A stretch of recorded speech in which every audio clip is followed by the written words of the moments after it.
Next week, Sakura, the Rabbit, and the Song of the Moon. If that title isn't saying something huge might happen, well, till next week, guys. Right, so let me explain. So this episode starts with Sakura going for a walk, reminiscing about the flower viewing, until Kido appears out of nowhere. Kido approves of Akiho because, she made the sweets that Sakura gave to Kido in the previous episode. Then Kido and Sakura starts talking about smartphones, in which Kido has one from Tomoyo's mom's company. So we get kind of an update to the progressing times in comparison to when the manga was released. Similar to what Sailor Moon Crystal did with its technological upgrades to reflect the times. Sakura then coincidentally meets up with Akiho, who talks about her guardian, who's a guy, so that's confirmed. So they just do some general banter and Sakura nearly slips about Kido. Okay, slips on Kido but recovers. Sakura arrives back home to prep for dinner, and Sakura talks about Akiho in the process as to why she was late. And surprise, even to me, Mei Ling makes a call to Sakura. Just, wow, okay, I did not expect that at all. Mei Ling kinda pisses off Kido, and yeah. Anyways, Mei Ling wonders about Xiaolan and, calls Sakura dense because she's kinda missed why Xiaolan is happy in the first place. Also, this. So she might make an actual appearance later on?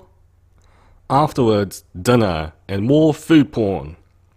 Madhouse, you trying to be Shokugeki no Soma now? Jokes aside, Cardcaptor has been putting out a lot of food porn in the previous few episodes, all things considered. Anyways, after Sakura's dad talks about what he's gonna do for work and some Toya teasing, Sakura hears a sound. Then... hello, cloaked person.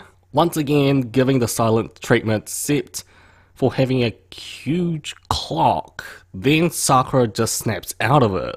Sakura meets up with Tomoyo the next day and asks why Kido is with Sakura. Pretty much, Kido is now one of those keychains on your phone. Well, this has all happened because Sakura blurted about Kido to Akiho.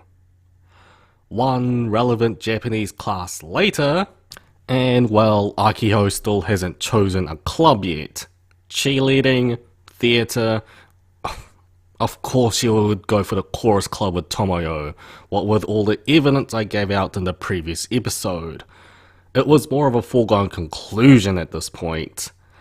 So after Tomoyo brings the gang including Xiaolan to her choir club room, and after encouraging Akiho to sing with Xiaolan on piano, Akiho and Tomoyo sings. Afterwards, Akiho joins. Sakura once again hears that sound, and Xiaolan tells Tomoyo they want to investigate for a bit, while Tomoyo leaves Sakura and Xiaolan alone to handle it. So they start looking around. And then they find it. Wait. What the... And it's a new card. Record? Okay. So the record would be the upgrade of illusion? Probably? So we end this episode with a new card. Okay, so this is a rather fillery episode, and not the huge revelation episode that I was expecting. What with mostly talking to some small hints here and there, especially with the cloaked person making another appearance, and having something to do with the future. Only driving in the theory that the cloaked person is like an alternative Sakura, or having something to do with time travel.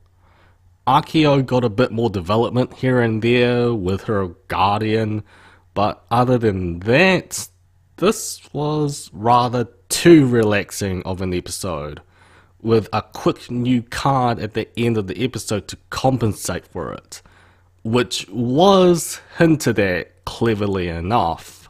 I'm fine with this episode, however, as even the original series had some fillery card episodes, and I think this episode was more focused on its character interactions and foreshadowing, more than the cards or whether a huge revelation would come around or not. A lethargically yet talkative episode, but those foreshadowings are only getting me more speculative about Akiho and the cloaked person, even more by this point, which isn't necessarily bad, and a surprise appearance from Mei Ling as well. Next episode, Sakura and a game of tag in the garden.